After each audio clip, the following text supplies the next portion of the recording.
Hey guys, how's it going? So, I feel like this channel relies a lot on answering questions about yo-yos. But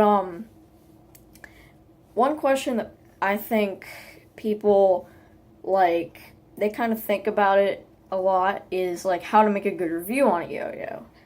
And that's kind of a bad question cuz there's you can make a review whatever way you want.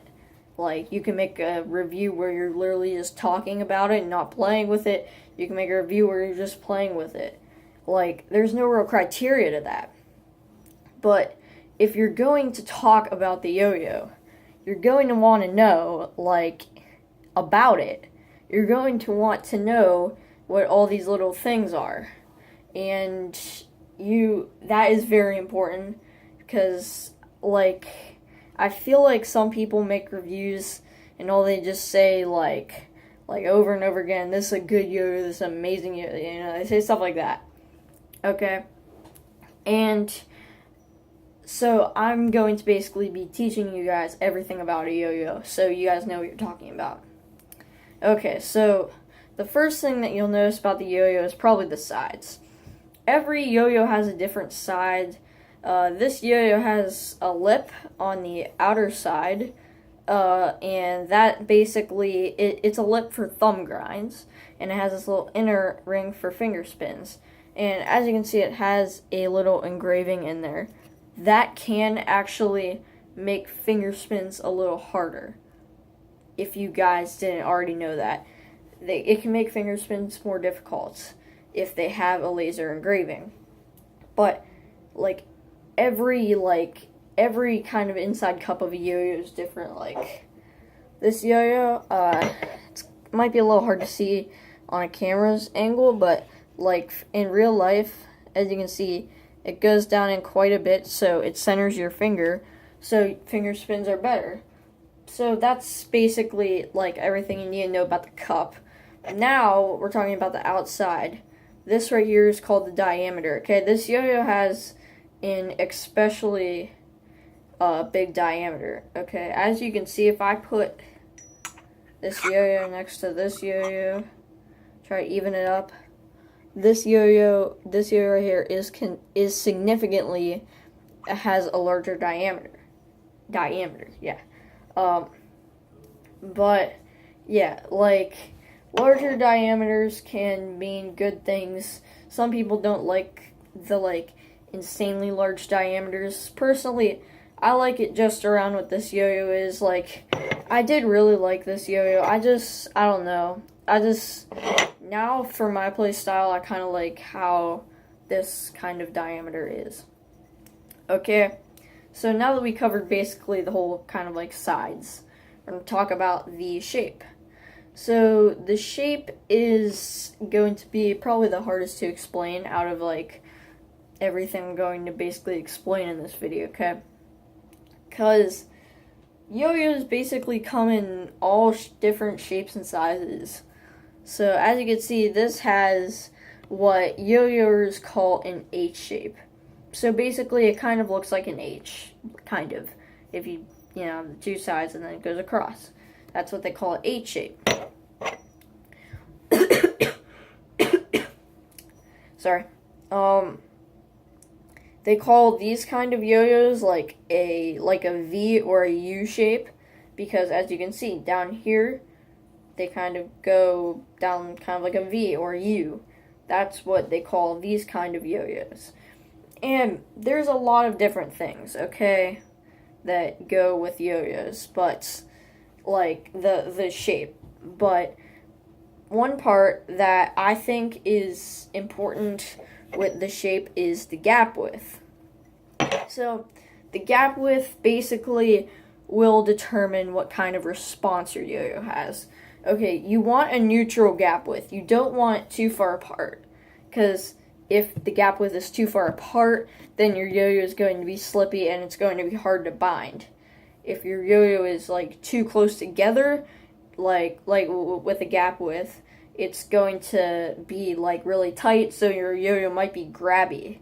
So basically by grabby I mean when you bind it, it'll snag and you'll have to throw it a few times to get the snag out.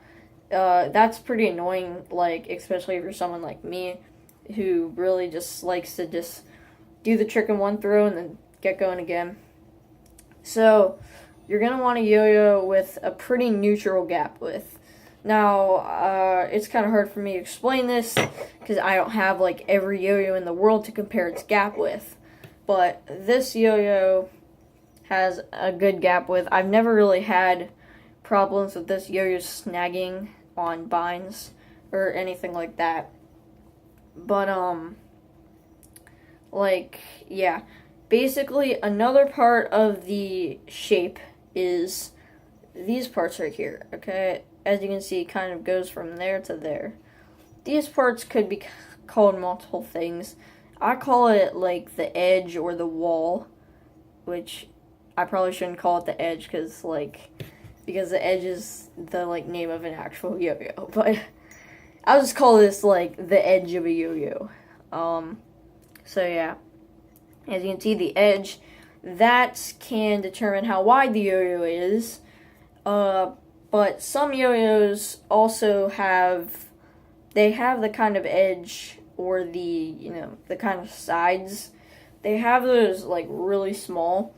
And that basically makes it kind of so the gap width makes it so it kind of neutralizes. So you have a wide yo-yo, but it's not like too slippy or grabby.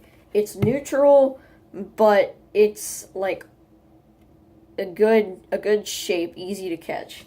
You don't want like too high of a wall on a shape, because if the wall's too high, it's just going to be hard to catch. And yeah, it's just going to be difficult to catch if the walls are really high. I don't really think there's such thing as like a too low yo-yo. Like, I mean, I couldn't really imagine that. But I'm gonna try to show you guys the walls on this yo-yo. This yo-yo is the Horizon. Well, I just gotta get the string off real quick. The string's old anyways.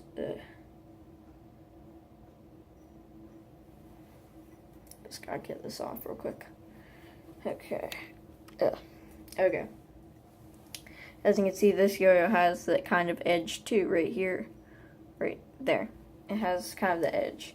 So, this yo-yo is more narrow than this yo-yo. These yo-yos are actually very commonly, like, there's actually, like, a huge debate whether, like, this yo-yo, the Horizon, is better than the Shutter or something like that.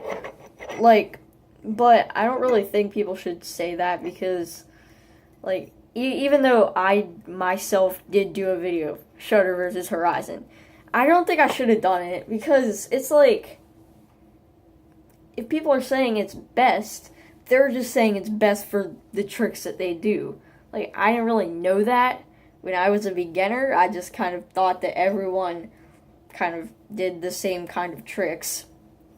Like, but yeah, some things are different, especially in different companies. Some companies make yo-yos for a certain playstyle, another company makes yo-yos for a different playstyle. So that's basically what it means, okay? The Shutter, this is basically an all-around yo-yo. Average yo-yo, basically average specs, average everything. But that's basically what makes this yo-yo so famous, and because this also is a world champion yo-yo. And, you know, this yo-yo is pretty famous too. People play with this a lot. But I feel like I'm kind of turning this video into like a Shutter vs. Horizon debate. But, okay. Overall, okay, you have the cup, determines grinds and finger spins. You have the diameter. You have the shape, which can determine a lot of things like play style, what tricks it's going to be good for, the gap width response. Also, like grinds. Grinds have more to do with the smoothness of the yo-yo, but that could also be due to the width. Oh, sorry. And, yeah, the specs of the yo-yos are generally pretty simple. You know, you have the wall there, which comes off to the response pads. And then the bearing, and then the axles, like, generally just the parts to a yo-yo. But the wall is actually really important. The wall is probably one of the most important parts of the actual shape. So, yeah, guys, this is basically my video, my take on basically everything that you need to know about a yo-yo to make a good yo-yo review. So now that you guys know what you're talking about, you guys can go make your own reviews. But, yeah, I will see you guys in the next videos. So stay tuned. Peace.